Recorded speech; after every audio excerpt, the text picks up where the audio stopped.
Bienvenue sur le Salon des Sports et Parasports. On est à Paris, Hall 6, C72 pour ceux qui veulent venir nous revoir, pour ceux qui sont passés hier. C'était une super journée hier. Et encore demain, les garçons et les filles. Tout à l'heure, on a parlé de breakdance. Et là, on va parler un jeu de boules. Alors, il faut être précis, parce que dans les jeux de boules, il y en a plusieurs. Et il faut aller droit au but. Excusez-moi, c'est un mauvais jeu de mots. Je suis désolé. On va parler de pétanque avec Clément Ménéguine. Bonjour. Bonjour Clément. Alors, responsable communication de la Fédération française de pétanque et jeux provençal. C'est quoi la différence entre les jeux de boules? Parce que y a la Fédération française de sport boule, il y a la Fédération pour les boules lyonnaises. Vous êtes combien comme ça à jouer aux boules? Alors, listé réunis au sein de la Confédération mondiale des sports de boules, il y a 6 disciplines. Mais moi, je peux vous parler particulièrement de la pétanque et du jeu provençal, puisque c'est la fédération dont je dépends. Le jeu provençal, c'est l'ancêtre de la pétanque. La pétanque est née de la simplification des règles du jeu provençal. Officiellement, la pétanque est née en 1907, mais les jeux de boules sont, si vous me passez l'expression, vieux comme le monde, puisqu'on retrouve traces de jeux de boules dans l'Antiquité. Mais la pétanque, elle est née officiellement en 1907. Et le jeu provençal, c'était des règles différentes avec un côté un petit peu plus physique dans la pratique. Et une fois qu'on a simplifié les règles, visiblement, ça a quand même donné vraiment raison à ceux qui ont eu cette idée, parce qu'elle s'est exportée en dehors de la Provence. Et aujourd'hui, c'est 313 000 licenciés pour la pétanque. Tous les départements de France ont des clubs. On est à 5700 clubs pour notre fédération. Et donc, pour répondre à votre question, le jeu de boules lyonnaise est originaire, comme son nom l'indique, de la région lyonnaise. C'est pas les mêmes règles, c'est pas les mêmes distances, c'est pas le même matériel. Et en fait, c'était des jeux régionaux. La boule de Fort existe, la boule bretonne existe en fait, mais ça, c'est pas réuni dans des fédérations sportives en tout cas. Donc c'est vrai que c'est un mélange de disciplines avec des jeux de boules à l'origine. Mais la pétanque est celle qui est quand même la plus célèbre et qui est la plus pratiquée. Alors on parle de simplification, c'est quoi le principe le plus simple, le plus basique donc à la pétanque, c'est quoi? Il faut arriver le premier à 13 points. Vous avez 3 boules ou 2 boules par personne selon la formule de jeu que vous utilisez. Et donc, pour les règles, s'approcher le plus possible du cochonnet. Nous, on appelle ça, dans notre jargon, un bouchon, un but.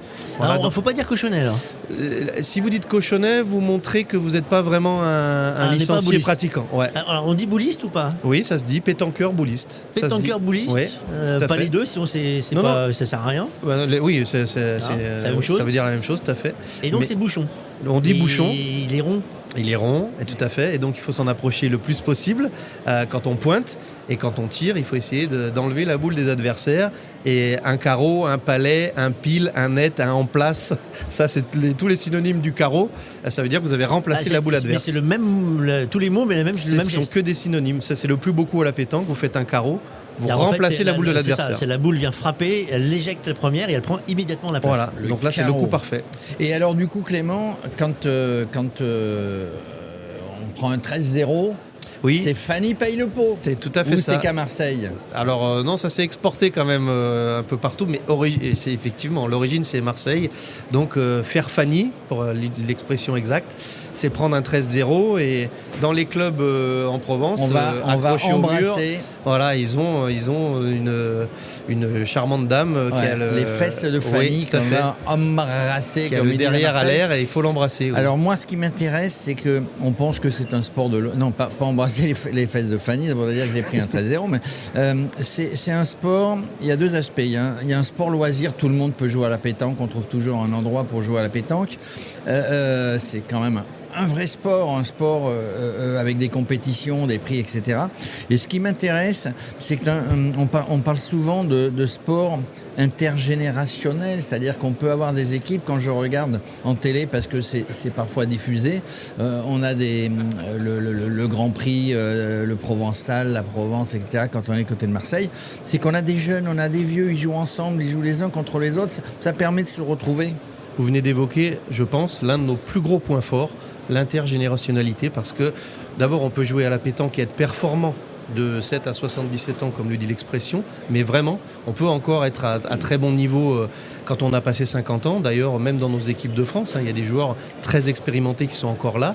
Et puis, on voit toujours des équipes associées à des jeunes, et je dirais même que les meilleures équipes sont celles qui arrivent à allier la fougue de la jeunesse et l'expérience des... Alors évidemment, les plus anciens sont dans les rôles de pointeurs, les plus jeunes sont souvent dans les rôles de tireurs, et ce sont les équipes qui performent le plus qui arrivent à allier les générations comme ça.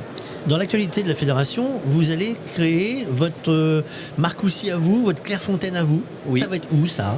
Alors ça sera à Chaumérac en Ardèche, donc c'est un peu une petite ville d'Ardèche. On avait lancé un appel d'offres pour savoir quelles étaient les collectivités intéressées par recevoir notre futur centre national de la pétanque et de jeu provençal pour utiliser son nom exact. Il s'agit tout simplement que la Fédération française de pétanque, dont je vous disais tout à l'heure qu'elle a 313 000 licenciés, des équipes de France, des champions du monde, des champions d'Europe, qu'elle ait un siège et des équipements sportifs dignes d'une fédération comme la nôtre. Donc notre Clairefontaine, notre Marcoussis, avoir tout ce qu'il faut pour les stages des équipes de France, leur suivi médical, avoir un petit musée de la pétanque, avoir un siège. Aujourd'hui, on est à Marseille et le siège, il est obsolète, il est trop petit parce que la fédération, elle s'est développée. Puis vous n'avez pas de terrain de pétanque au pied ? Pas du tout. Donc, vous jouez comment alors, dans le bureau ? Non, le personnel il joue pas malheureusement, même s'il y a beaucoup dans le personnel qui sont évidemment licenciés et pratiquants, mais il n'y a pas de possibilité au siège actuel à Marseille. Vous ne savez pas qui est le meilleur en fait. Donc c'est un outil indispensable dont on a besoin et donc on va atterrir à Chaumérac en Ardèche. Tu rigoles, enfin vous rigolez, mais j'ai fait une petite carrière dans l'immobilier et un jour il y avait un gars dans un immeuble, le syndic, il entendait toujours pom pom pom au-dessus de lui, il a demandé au syndic d'aller voir, ils ont tapé et le gars dans un immeuble marseillais là, qui était tout en long un couloir, il avait aménagé un terrain de pétanque pour s'entraîner et pour gagner des compétitions. Finalement, après, on joue en triplette ou on joue en doublette dans les compétitions ? On joue sous toutes les formules de jeu. Il existe la triplette, la doublette, le tête-à-tête individuel. Et comme on est complexe à la pétanque, on fait la mixité, la triplette mixte, la doublette mixte. Alors c'était simple au début, ça ne l'est plus. Ça va devenir compliqué votre histoire. Les compétiteurs français, on vient d'en parler, champion d'Europe, champion du monde. C'est quoi l'objectif de la fédération ? Puisque c'est de faire encore mieux. On peut faire quoi mieux ? Alors en fait, pour l'année qui vient de s'écouler, malheureusement, on n'a pas de titre de champion du monde, donc on peut largement faire mieux. C'est la première fois que ça arrive à la France, mais on est victime. Et pourquoi ? Parce que les autres nations montent, s'entraînent énormément. Et pas nous. Alors on s'entraîne, mais je vous donne un exemple. Les Thaïlandais, ou même les Malgaches, ils ont mis des systèmes en place avec des joueurs qui, eux, sont professionnels. Les Thaïlandais, ils s'entraînent parce qu'ils sont membres de l'armée de l'air thaïlandaise. Ils s'entraînent tous les jours, c'est dans leur programme de militaire. Donc quand ils arrivent à un championnat du monde, ils se sont entraînés. Nous, nos joueurs, ne sont pas des professionnels. Ils ont un travail à côté. Dylan Rocher, Henri Lacroix, Philippe Suchot, je vous cite les plus connus, ils ont un travail. Donc, ils ne peuvent pas s'entraîner toute la journée, parce qu'ils ne vivent pas que de la pétanque. Ils ne vivent pas de la pétanque. Pourquoi ? Parce que les partenaires ne sont pas là. C'est la compétition qui ne paye pas. Les deux. Alors, ils ont des partenaires qui améliorent bien leur quotidien, mais ils ne peuvent pas dire moi je vais vivre que de la pétanque sans ne pas avoir de couverture sociale, ne pas cotiser pour la retraite, parce qu'ils se retrouvent, et s'ils se cassent un bras, ils n'ont plus rien. Tous les revenus générés par leurs éventuels partenaires ou leurs résultats sont coupés. Donc, ils sont obligés de garder un emploi et ce qu'ils gagnent avec les partenariats ou les gains, c'est pas suffisant pour faire vivre une famille. La fédération a beaucoup travaillé pour évoluer, parce qu'on parlait d'avant, tout le monde joue à la pétanque en famille, enfants, les papis, les mamies, c'est la fête familiale, on joue à la pétanque, on se détend.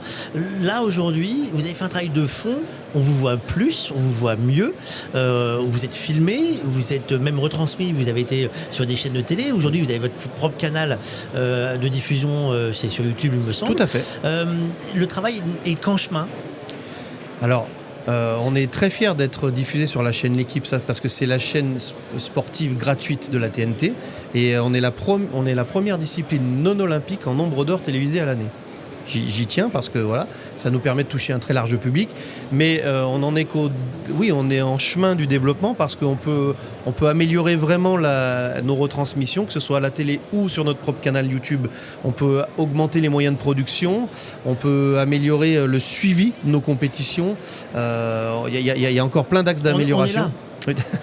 Vous nous invitez, on va venir. Hein, même ce sera avec grand plaisir. Même s'il ne faut pas jouer, parce que je crains que si on met Jérôme et moi, la doublette, là, ça va être une cata. Non, moi je joue à la pétanque. Mais justement, il faudra juste nettoyer les lunettes. J'habite Marseille. Non, parce que tout à l'heure, je voulais revenir sur un point. Il a parlé des sports non olympiques. Mais à quand la pétanque olympique ? C'est pas passé loin. pourquoi elle n'était pas à Paris? Enfin, C'est pas passé loin. Non, alors pourquoi je dis ça? C'est qu'il nous a parlé de la Thaïlande, il nous a parlé de je sais plus quel autre pays où il y a vraiment des professionnels. Ça veut dire que ça n'est pas un sport franco-français, c'est un sport mondial. Donc il a toute sa place. On remplissait beaucoup de critères pour rentrer aux Jeux Olympiques, à savoir être pratiqué dans tant de pays dans le monde. On remplissait ce critère-là. Ça n'impliquait pas des infrastructures coûteuses pour Paris. Ça n'impliquait pas un nombre d'athlètes très important.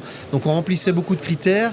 Et l'honnêteté m'oblige à vous dire que je pense qu'il y a un critère qu'on ne remplissait pas, c'est d'amener des gros sponsors qui achètent des espaces publicitaires. Toujours le problématique business. Voilà, donc je pense que c'est de ça dont on a été victime au moment du choix, malheureusement. Pour 2026, Clément Ménéguine, responsable communication de la Fédération française de pétanque et de jeux provençal, c'est quoi l'espoir, le rêve Alors, sur le plan sportif, c'est de reconquérir des titres de champion du monde, puisque je vous ai dit que cette année n'a pas été conclue par des médailles d'or. On a eu des médailles d'or dans les championnats d'Europe, mais pas aux championnats du monde. Donc reconquérir des titres de champion du monde dans toutes les catégories possibles au niveau du plan sportif.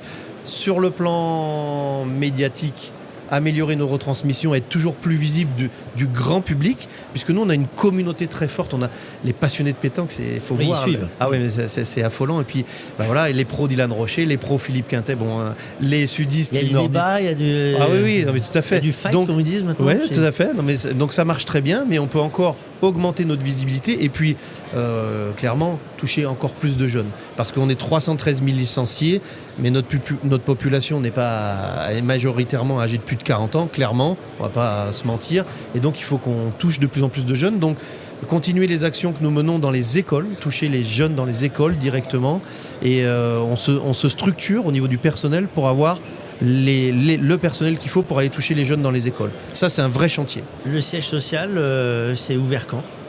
Tous les jours de la semaine. Non, mais là, le prochain. Ah, pardon. Le centre, on espère le voir l'inaugurer et pouvoir 2028 parce tâter que le terrain. voilà, 2028. Ouais, 2028 parce que voilà, c'est quand même un gros chantier. Le permis de construire va être vraiment délivré très rapidement maintenant. Donc c'est pendant 3 ans, ça va être l'émulation complète du groupe pour dire on y va. Tout à fait. Et puis on a tous hâte d'avoir cet outil qui vraiment nous permettra, je pense, de franchir un cap. Et ça fait le lien avec ce que je vous disais tout à l'heure. Actuellement, nos équipes de France, quand il faut faire des stages, on doit solliciter des clubs pour nous accueillir. Là, on aura notre propre équipement. Eh bien, merci beaucoup Clément. Merci de m'avoir reçu.